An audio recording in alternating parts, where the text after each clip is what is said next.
Bit of light relief here. Notice I spell a bit like Shakespeare does. I think on some pages of his works he's got the same word spelled 3 different ways. Because, 1611 type English was, I don't mean Shakespeare wrote the Bible. Although I think good storytellers probably did write parts of the Bible. I daren't say that in the ears of fundamentalists. Where was I? I spell the same word like devotion. I spell it D-I-V at times and D-E-V at other times. Because I say it both ways. And of course, it's the same with accents. And the phonetic alphabet, therefore, responds to your accent. Or at least we can give it a facility to do so. So, I might actually spell out the partial vowel as EU, or I may imply it by simply doubling a letter, as in lit o, the before the lula o. I don't put in as EU, I just double the L, which indicates it's not le, but oo. And is double R. But I could spell it E-U-R. And I'd still mean you to pronounce it the same way, of course. Not error.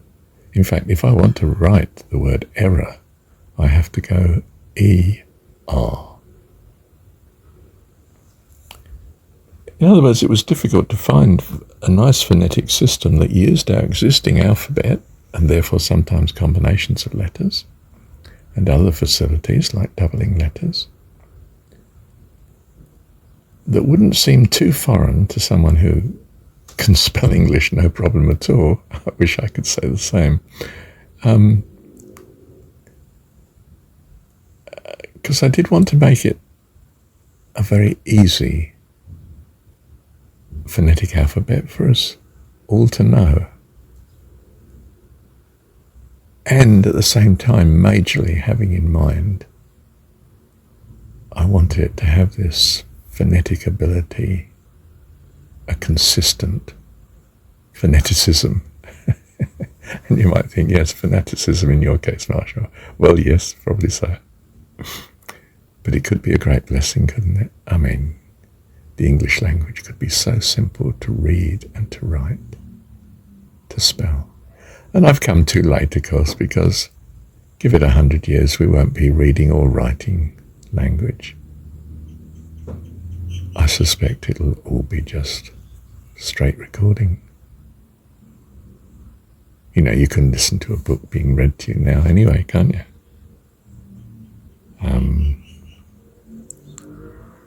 It's an easy thing for technology to master, isn't it?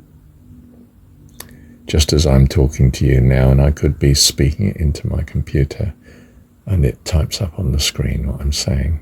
And sometimes, of course, predictive text, in a way, it makes the most horrendous mistakes, and you think, I did not mean that. Or my spelling looks worse than usual. I don't know. Yeah. Look, it's consistent, I hope, with something fundamental in our values.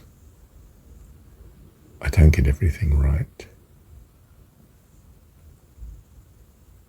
We make mistakes. We can think we're incredibly right on some things, and we find further down the line, oh, perhaps that wasn't so right after all.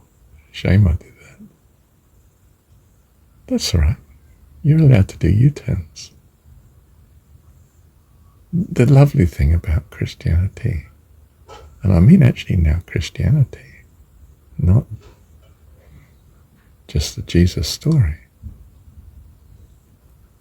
but that it believed in forgiveness. It's not clear that many religions do. They try to. I mean, Buddhism stresses that you can do good things and that outweighs your bad karma. And Hinduism in the Bhagavad Gita definitely says that quickly I lift a person from life's ocean of distress. You know, the person who devotes himself to me sits certain of me. So they do try to incorporate forgiveness. And of course the great opening thing in the Gospels is, well, you know, when it comes to John the Baptist, he's the forgiveness, baptism for the forgiveness of sins. You're ceremonially washed clean because this is the purpose of your heart. And God forgives you. He's not sacrificing animals down there as some appeasement of the gods. Do you see? Although he does, I mean, in the story, liken Jesus to being the lamb that was given, that takes away the sin of the world. But of course the real way Jesus takes away the sin is that he shows us the way to go. I mean, speaking within the story here now, you know, love one another, forgive, love your enemies, do good to those that mistreat you. He shows us an extraordinary value system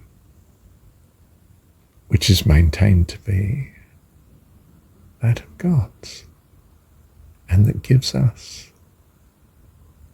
life eternal when we abide in him, keeping his words. And that's John 15, isn't it? How lovely. Thank you, Dad.